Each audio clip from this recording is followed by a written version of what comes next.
नमस्कार शेतकरी मित्रांनो, स्वागत आहे आपलं स्मार्ट मराठी माहिती या यूट्यूब चॅनलवरती।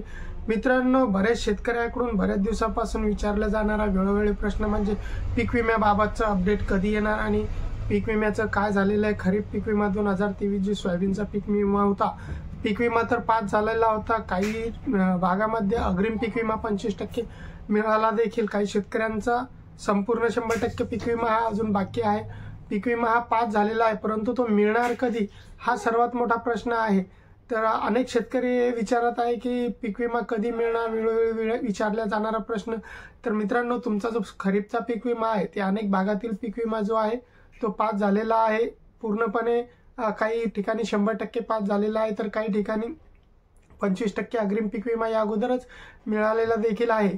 परंतु अधिकाऱ्याकडे विचारणा केली असता की पीक विमा हा कधी मिळणार किंवा कधीपर्यंत शेतकऱ्यांच्या खात्यावर जमा होणार, तर यावरती सध्या कोणत्याही प्रकारचं कुठलेही अधिकारी हे उत्तर देत नाही आहे। त्यांचं फक्त एकच उत्तर येत आहे की 4 जून नंतर, कारण आचारसंहिता असल्यामुळं तसे सध्या बंधनं घालण्यात आलेली आहे की कोणत्याही प्रकारचे जे हे असतील लाभाचे योजना वगैरे जे असतात ते सर्व बंद असतात। आणि पीक विमा देखील हा खूप मोठा प्रश्न आहे। आणि त्यामुळे जर का पीक विमा हा शेतकऱ्यांच्या खात्यावरती रक्कम ही जमा झाली तर खूप मोठ्या प्रमाणात सरकारला याचा फायदा देखील होऊ शकतो। परंतु सध्या तरी 4 जूनच्या अगोदरपर्यंत कोणत्याही प्रकारचं पीक विमा जमा होण्याचे संकेत हे मिळत नाही आहे। कारण भरपूर जे आहे बुलढाणा जिल्ह्यातील जे आहे ते भरपूरसे भाग असा आहे की ज्यामध्ये काहीच भागामध्ये फक्त 25% अग्रिम पीक विमा जमा झालेला आहे। बाकी संपूर्ण जिल्ह्याचा जो आहे तो विमा बाकी आहे। त्यामधील मग अतिदुष्काळामधील बुलढाणा आणि लोणार तालुका असेल, यांचा देखील अजूनपर्यंत या तालुक्यामध्ये अग्रिम देखील किंवा कोणत्याही प्रकारचा विमा जमा झालेला नाही आहे।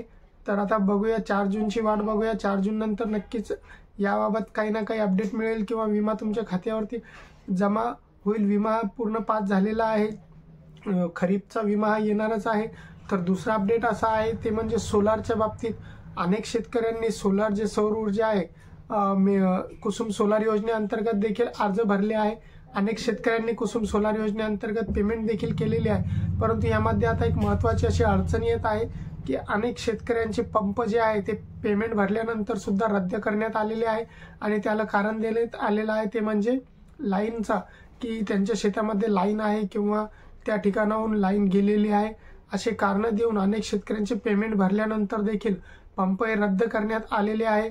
पहिले तो जो जॉईंट सर्वे होत आहे, जो इंजिनियर एक कंपनी तुम्ही जे वेंडर निवडलेला आहे सोलारचा, ते कंपनी लाईनमन आणि इंजिनियर यांचा जो जॉईंट सर्वे होत आहे, त्या जॉईंट सर्वेमध्ये अनेक शेतकऱ्यांचे जे आहे ते पंप हे रद्द करण्यात येत आहे। तर हा देखील एक चुकीचा नियम आहे, कारण शेतकऱ्यांना आवश्यकता आहे म्हणूनच शेतकरी पंपाची मागणी करत आहे किंवा सरकार म्हणत आहे की आता सोलार पंप योजना ही मागेल त्याला सोलार आम्ही देणार आहोत।